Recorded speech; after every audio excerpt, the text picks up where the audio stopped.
After the series of controversies involving Supreme Court Justice Clarence Thomas, Senate Democrats are exploring the possibility of introducing their own ethical code for justices.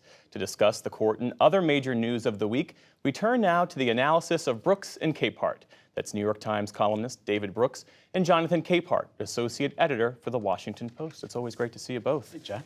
So let's start with the new reporting this week that billionaire Republican donor Harlan Crow paid the monthly private boarding school tuition for the grandnephew of Justice Clarence Thomas, whom Thomas was raising as his son. This is yet another gift that the justice did not disclose. There's the Post reporting that Leonard Leo, a well-known conservative activist, proactively obscured a $25,000 payment to Clarence Thomas's wife, Ginny Thomas, raising again this issue of Supreme Court ethics reform. Jonathan, Democrats say that the Supreme Court should write a code for itself, and in the absence of that, Congress should step in. How do you see it? I don't see anything wrong with that. Congress has ethics laws and rules and regulations it has to abide by, and yet the Supreme Court doesn't. And I think it was a missed opportunity by the Chief Justice to not accept Senator Durbin's invitation to meet with the committee, to talk with the committee, so that at least through the committee, the American people can understand where the justices are coming from in terms of their resistance to any kind of accountability. But as we see story after story, I mean, you just cataloged what we know right now. Who knows what ProPublica is going to come out with next week, it seems like there's a branch of government that is unaccountable to the American people, to anyone, and is actively resisting it. And I think that the longer they do that, I think the more popular sentiment will be, you know what, actually, Congress, do something about this. David, one thing we heard from Democrats this week is that the highest court in the land should not have the lowest ethical standards. Is that a convincing argument? Yeah, first I should say I've been friends with Harlan Crow for about 20 years. I find him a wonderful man. He's hosted me at his home in Dallas and in New York, so viewers should know that that's my connection to Harlan. And so that's disclosure. And that's what I wish Clarence Thomas had done in this case. I think viewers are smart enough to know I'm probably biased in Harlan. I really like Harlan. I think he's a wonderful guy. He's pro-choice. He could have influenced Clarence Thomas. And so Clarence Thomas should say, I trust the citizens of this country. And so I'm going to disclose my connection, and that's that. As for going forward, I confess I'm a little concerned about Congress doing it. A, because they're pretty polarized. B, I'm not crazy about their own ethical standards. I mean, they go dialing for dollars, and they do a lot of nasty fundraising. It's more polarized, but I do think the court really should take advantage of this moment and say, okay, there's a problem here, and we're going to put some disclosure in. We're going to make it clear that things like a gift from Leonard Leo, who, unlike Harlan, actually does have business before the court, that we're not going to allow that. And so it's an opportunity just to be clear, to make stricter rules and make the court a more trusted institution.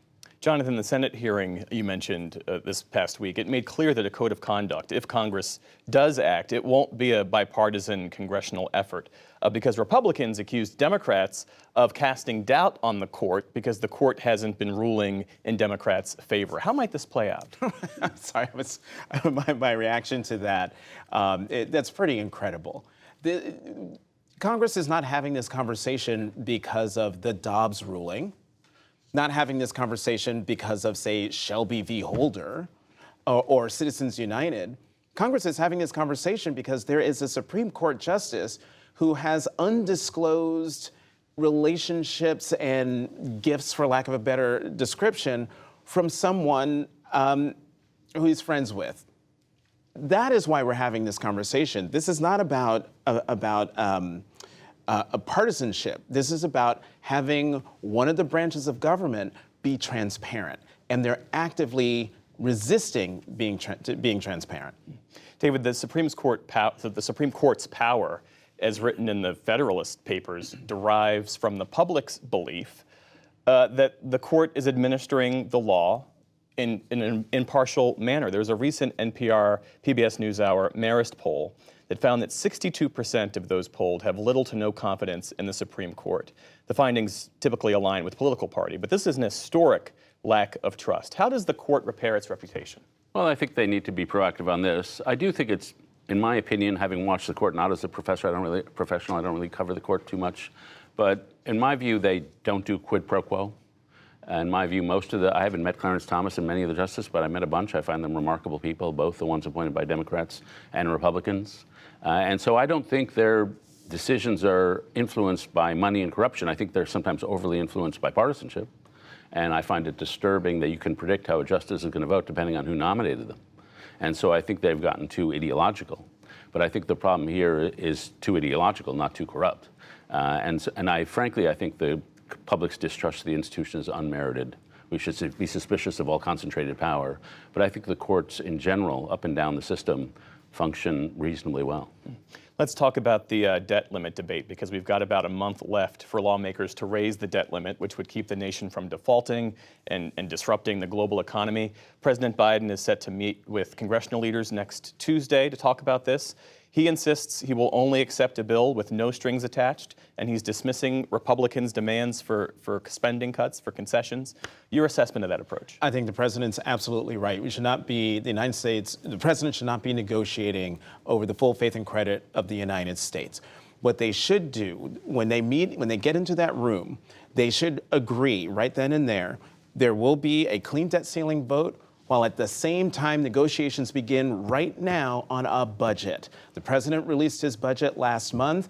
Speaker McCarthy is having this limit grow, his debt ceiling act sort of is masquerading as a budget. Well, if you want to take a sledgehammer to the federal budget, well, sit down with the president and negotiate. His priorities are out there in print. Where are yours, Speaker McCarthy, beyond the cuts that he says broadly he wants to do? Specific conversations need to happen, and they should be happening simultaneously, but the debt ceiling must be raised. How concerned should Americans be that this won't happen in time? I've talked to Republicans, some of whom privately say that they don't think that Kevin McCarthy can introduce a clean bill, a bill with no strings attached, and keep his speakership.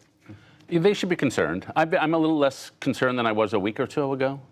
I do think Biden is going to negotiate. I think that's just going to be the reality. I think people in the White House, some of the people understand that. I've noticed in Congress some moves to make it easier for us to get to solve this crisis without having a blow up. So that's not to say all warnings are off and that we should just relax, but I think there's been some slow movement. And so the Republicans are wrong in that, as we said, we should have a budget negotiation over a budget through the budget process, not through the nuclear option. But in my view, the Republicans are right that we've put on a big spending binge over the last 5 years, probably rightly, because of COVID and other things. But our deficits are way too high right now. They're fueling inflation that's way too high.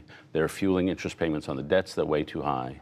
And I think it's just good government to think, okay, we got to cut some spending, we probably got to raise some taxes, the deficits are too high. And so the Republicans are not entirely wrong on the merits of the case.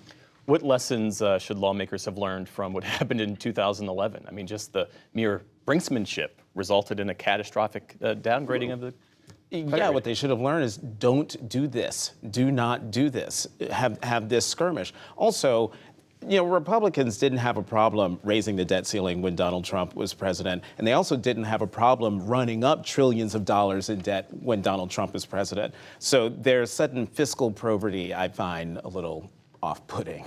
In the time that remains, let's talk about artificial intelligence. It was really stunning to hear Dr. Geoffrey Hinton, known as the godfather of AI, talk about the perils here, about the potential for machines to take over. What do you see as not just the perils, but the promises of artificial intelligence? Well, about 5 months ago, I decided AI is important, so I've spent about 4 or 5 hours a day on it. And what we talk about here is important, and I always walk in thinking, but AI is 100 times more important. I came in thinking that AI was like, it's kind of important, and then maybe it's as big as mobile, we all have cell phones. Now I think it's the Industrial Revolution. It's really just going to have pervasive effects on our workplace, our society, and our culture. And with that come great dangers.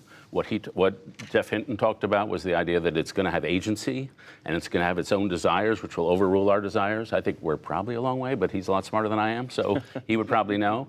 But it also has great opportunities for us to make us all better at all our jobs. In 1997, early primitive AI beat Garry Kasparov, the chess champion. Yeah. And so what happened after that? Did chess go away?